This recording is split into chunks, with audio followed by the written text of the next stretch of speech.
अस्सलाम वालेकुम class. ICS second year chapter 8 हमने स्टार्ट किया हुआ था गेटिंग स्टार्टेड विद सी। आज हमारा लेक्चर नंबर 7 है। हमने इसमें ये देखना है कि प्रीवियस लेक्चर में हमने जो सी का प्रोग्राम देखा था, ठीक है, प्रोग्राम छोटा सा हमने सी का बनाया था। उसमें हमने देखा था कि प्री प्रोसेसर डायरेक्टिव्स क्या होती हैं और उसके बाद हेडर फाइल्स क्या होती हैं। हमारा प्रोग्राम की एग्जीक्यूशन वॉइड मेन से स्टार्ट होती है, ठीक है। उसके बाद हमने कर्ली ब्रैकेट्स में हम स्टेटमेंट्स देखी थी, ठीक है। और फिर हमने ये रूल भी देखा कि हर स्टेटमेंट के एंड पे सेमीकोलन लगाना जरूरी होता है, ठीक है। अब देखें, हमने सी का प्रोग्राम बना लिया है। अब हम देखते हैं को उसको सी प्रोग्राम को जब एग्जीक्यूट करते हैं तो कितने स्टेप्स होते हैं, ठीक है। तो इसमें देखें, इसमें 6 स्टेप्स हैं, ठीक है। कौन सा स्टेप है? सबसे पहले तो आप क्या करते हैं, प्रोग्राम को क्रिएट करते हैं और एडिट करते हैं सी प्रोग्राम को, ठीक है। फिर एडिट करने के बाद उसको सेव करते हैं।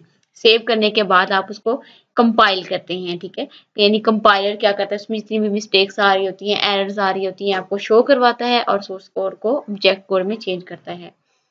कंपाइल करने के बाद उसकी लिंकिंग है, लिंकिंग सी प्रोग्राम, ये भी हम देखेंगे फर्दर क्या होता है। लोडिंग सी प्रोग्राम, उसको लोड करेंगे। फिर उसके बाद 6 टॉपिक क्या है, एग्जीक्यूटिंग सी प्रोग्राम। तो चलो देखते हैं, सबसे पहले क्या करते हैं, स्टेप 1 देखते हैं, क्रिएट करना एंड एडिट करना C program. First step is to create and edit the source program in C.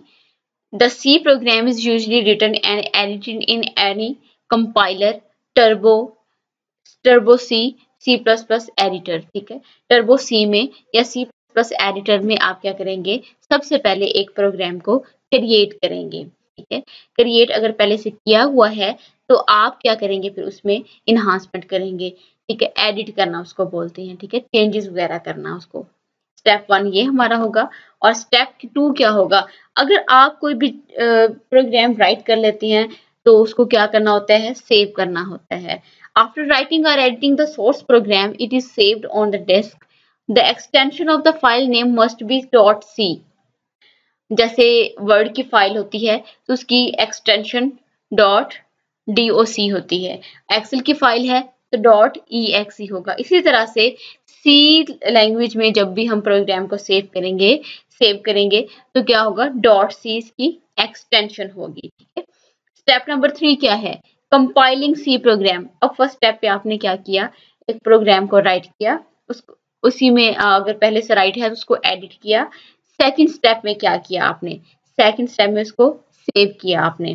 Third step पे क्या किया आपने, compiling C program. In this step यानी थर्ड पे क्या, थर्ड ऑप्शन में क्या हो रहा होता है, कंपाइल हो रहा होता है program. In this step the source program is compiled. The C compiler is used to translate the program source code into machine code। अब ये देखें, इस स्टेप पे क्या होगा कि हाई लेवल लैंग्वेज, अब सी में आपने प्रोग्राम राइट किया है तो कंपाइलर का काम क्या होगा कि इसी आपकी हाई लेवल लैंग्वेज यानी सोर्स कोड को ऑब्जेक्ट कोड में यानी मशीन कोड में चेंज करना होगा, ठीक है। After compiling source code and object file with extension .obj is created, ठीक है। जब फाइल अगर इसमें अब इस स्टेप पे अगर कोई एरर आता है तो कंपाइलर का क्या काम होगा, एरर को शो करवाना। और जब आपका प्रोग्राम एरर फ्री हो जाएगा तो इसको कंपाइल के लिए obj की फाइल क्रिएट हो जाएगी, ठीक है। क्रिएट करने के बाद चौथा स्टेप है हमारा linking C program. In this step अब ये लिंकर होगा, उसका काम क्या होगा कि फाइल को लिंक करना यानी लेके आना, ठीक है। After linking object code to libraries and executable file with extension .exe is created, ठीक है। अब ऑब्जेक्ट बनेगा, फिर उसके बाद क्या होगा, .exe की फाइल, exe की फाइल, ये क्या करेगा, कंपाइलर इसको लिंक करेगा। लिंक करने के बाद क्या होता है, लोडिंग होती है। लोडिंग से मुराद ये होता है, in this step the loader loads the executable file from disk into memory for execution. अब ये देखें कि डिस्क पे आपका प्रोग्राम जब सेव होगा वहां से क्या होगा, इनटू मेमोरी में आ जाएगा, ठीक है। मेमोरी में आने के बाद ही उसकी एग्जीक्यूशन स्टार्ट होगी। The program must be loaded into memory for execution. जब भी आप किसी भी प्रोग्राम को किसी भी फाइल को जब सेव करते हैं तो कहाँ पे सेव जब होती है आपकी डिस्क पे सेव होगी।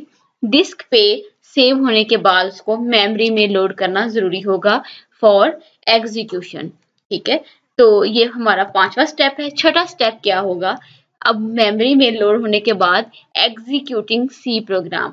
अब ये टाइम है कि सी के प्रोग्राम को लास्ट स्टेप जो है एग्जीक्यूट करने का। In this step the program is executed on the computer. अब ये सीपीयू को अब मेमोरी से हमने फेच एग्जीक्यूशन साइकिल में भी ये देखा था कि पहले क्या होता है, प्रोग्राम मेमोरी में लोड होता है। मेमोरी में लोड होने के बाद सीपीयू क्या करता है, सीपीयू को इंस्ट्रक्शंस जो प्रोवाइड की जाती हैं, यानी सीपीयू इंस्ट्रक्शंस लेता है, फिर मेमोरी से जो डाटा है वो लोड होके एग्जीक्यूशन के लिए कहाँ पे आ जाता है, सीपीयू के पास। ठीक है, फिर सीपीयू क्या करता है, उस पर यानी एक्शन परफॉर्म करता है, जो भी फंक्शन होता है उसको परफॉर्म करता है, परफॉर्म करने के बाद उसको मेमोरी में सेव कर देता है।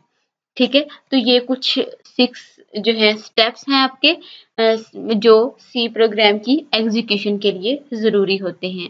सबसे पहला मैं अगेन आपको थोड़ा सा रिवाइज कर देती हूँ। सबसे पहला स्टेप हमारा कौन सा है, पहला स्टेप है हमारा creating C program. C program को आपने पहले क्रिएट किया, फिर उसको एडिट किया, फिर उसके बाद आपने क्या किया, सी को डिस्क पे यानी फाइल को डिस्क पे सेव कर दिया। सेव करने के बाद उस पे कंपाइलर क्या करेगा, यानी सोर्स कोड को ऑब्जेक्ट कोड में चेंज करेगा। फिर लिंकर का क्या काम होगा, लिंक क्रिएट करेगा। ठीक है, और लोडिंग होगी फिर प्रोग्राम की। लोडिंग प्रोग्राम की होने के बाद क्या होगा, यानी लोडिंग के बाद आपके प्रोग्राम की एग्जीक्यूशन स्टार्ट हो जाएगी।